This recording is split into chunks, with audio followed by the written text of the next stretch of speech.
हिमाचल प्रदेश में सत्ता परिवर्तन के बाद यानी 40 सालों के बाद नई व्यवस्था आई है। दरअसल ये हम नहीं कह रहे, ये कह रहे हैं हिमाचल प्रदेश के मुख्यमंत्री।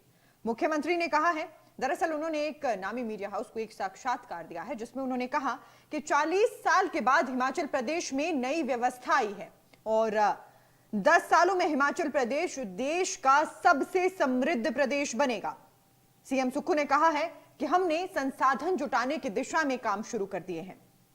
हमें पता था कि यदि हालात ऐसे ही रहते हैं तो स्थिति बद से बदतर हो जाएगी। हिमाचल प्रदेश के हर व्यक्ति पर औसतन 92,800 रुपए का कर्ज है। लेकिन इन सारी बातों के बीच मुख्यमंत्री ने अपनी ही सरकार को कटघरे में खड़ा किया है। दरअसल कैसे मुख्यमंत्री ने अपनी सरकार को कटघरे में खड़ा किया है इसकी भी जानकारी देंगे, लेकिन उससे पहले आपको बताते हैं कि मुख्यमंत्री ने व्यवस्था परिवर्तन की तरफ, प्रदेश को बेहतर स्थिति की ओर ले जाने की तरफ क्या कुछ कदम उठाए हैं और उसकी जानकारी क्या कुछ दी गई है। दरअसल उन्होंने कहा है कि प्रदेश पर 75,000 करोड़ रुपए का कर्ज और 11,000 करोड़ रुपए की देनदारी है। हमने संसाधन जुटाने के लिए शराब के ठेकों की नए सिरे से नीलामी की।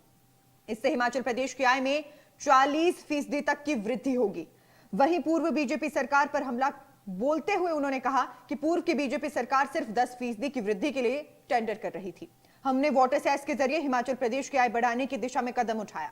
आने वाले 4 साल में हिमाचल प्रदेश की स्थिति ठीक होगी। 10 सालों में हिमाचल प्रदेश देश का सबसे समृद्ध राज्य बनेगा। सीएम ने कहा कि 40 साल के बाद एक अलग तरह का बजट पेश हुआ है। ऐसे बजट पेश नहीं किए जाते। हमने योजना आधारित बजट पेश किया है। इस पूरे बयान के बीच, इस पूरी जानकारी के बीच एक चीज जो गौर करने लायक है कि मुख्यमंत्री ने कहा कि 40 सालों के बाद एक अलग बजट पेश हुआ है। अब यदि पिछले 40 सालों पर नजर दौड़ाएं तो पिछले 40 सालों में मात्र बीजेपी की सरकार नहीं रही, यानी कांग्रेस की सरकार भी सत्ता में रही।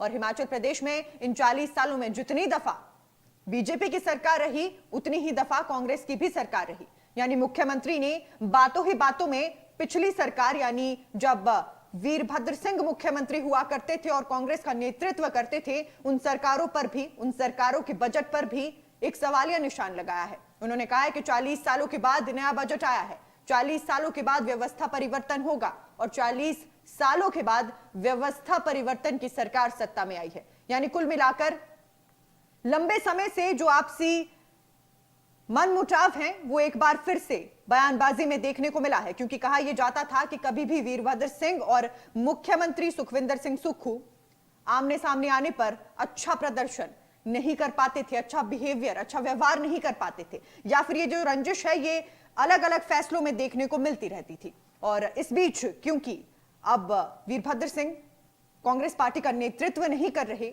दुनिया में नहीं है, तो इस बीच एक कांग्रेस को नई रूपरेखा मिली है। वो नई रूपरेखा मुख्यमंत्री सुखविंदर सिंह सुक्खू की तरफ से दी गई है। इसलिए शायद पिछली सरकार, यानी जब वीरभद्र सिंह मुख्यमंत्री रहे, उस पर सवाल मुख्यमंत्री सुखविंदर सिंह सुक्खू की तरफ से उठाए गए हैं।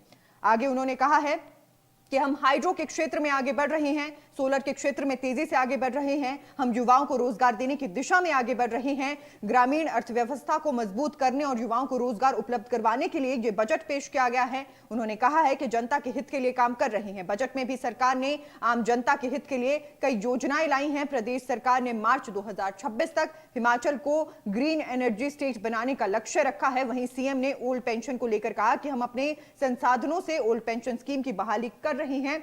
केंद्र सरकार ने हमारा 9,000 करोड़ रुपए देने से इनकार किया है, फिर भी हम ओल्ड पेंशन स्कीम को लागू कर रहे हैं। यानी तमाम वो फैसले जो सीएम सुखविंदर सिंह सुक्खू ने व्यवस्था परिवर्तन या नई सरकार के रूप में लिए हैं वो यहां पर सामने रखे गए हैं। यानी ये बताया गया है कि किस तरीके से हो रहा है व्यवस्था परिवर्तन, जो अब 40 सालों के बाद होने की बात सीएम सुखविंदर सिंह सुक्खू ने रखी है। तमाम अपडेट, तमाम जानकारी लेकर नेशन स्पीक्स यूं ही हाजिर होता रहेगा। तब तक के लिए बने रहिए नेशन स्पीक्स के साथ।